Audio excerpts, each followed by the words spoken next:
কথা কংগ্ৰেছ আৰু CPIM-এ অনা যিটো সমাজস্থগিত প্ৰস্তাৱ যে অসমত ভয়ংকৰভাৱে সিন্ডিকেট ৰাজ চলি আছে এই সিন্ডিকেট ৰাজ বন্ধ হ'ব লাগে আৰু লগতে ডিমা হাছাও কিছুদিনৰ পূৰ্বে আপোনালোকে সকলোৱে জানে যে আজি আমি আচলতে বিধায়কবিলাকে বিধানসভাত এনেকৈ বহিয়ে থাকিব নোৱাৰোঁ কাৰণ বহুত শ্ৰমিক এতিয়াও আমাৰ কয়লাৰ গাঁতত এতিয়াও সোমাই আছে মুখ্যমন্ত্ৰীয়ে নিজে মুখেৰে কোৱা মতে 15জন শ্ৰমিক তাত ভিতৰত সোমাইছিলে 15জন শ্ৰমিকৰ তেওঁলোকে খবৰ পাইছিলে তাৰ ভিতৰত মাত্ৰ 4জন শ্ৰমিক ওলালে এতিয়াও আজিৰ দিনটোতো আমি দেখিছোঁ যে উমৰাংচুৰ কয়লা খনিৰ গাঁতৰ ভিতৰত এতিয়াও 11জন অন্তত অফিচিয়েলি এতিয়াও 11জন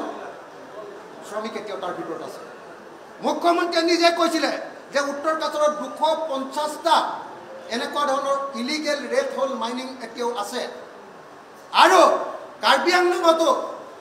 তুলিৰাম ৰঙাঙৰ নেতৃত্বত সম্পূৰ্ণৰূপে এনেকুৱা ৰেড হোল মাইনিং চলাই থকা হৈছে কাৰ্বি আংলং আৰু উত্তৰ কাছাৰৰ এই ৰেড হোল মাইনিঙৰ ওপৰত আৰু আমাৰ যিসকল শ্ৰমিক এতিয়াও গাঁতত সোমাই আছে উমৰাংচুত তাৰ ওপৰতো সভাস্থগিত প্ৰস্তাৱ যিসকলে আনিছিলে CPM আৰু কংগ্ৰেছ তেওঁলোকৰ সমৰ্থনতো আজি আমি একেলগতে ধৰ্ণা দিছিলোঁ আৰু সেইকাৰণে মই দাবী উত্থাপন কৰিব খোজোঁ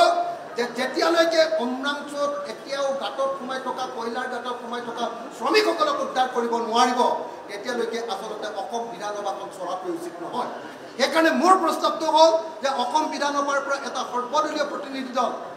উমৰাংচুলৈ যাব লাগে সৰ্বদলীয় প্ৰতিনিধি দল কাৰ্বি আংলঙলৈ যাব লাগে আৰু তাত চলি থকা যিবিলাক ৰেড হোল মাইনিং প্ৰত্যেকটো আমি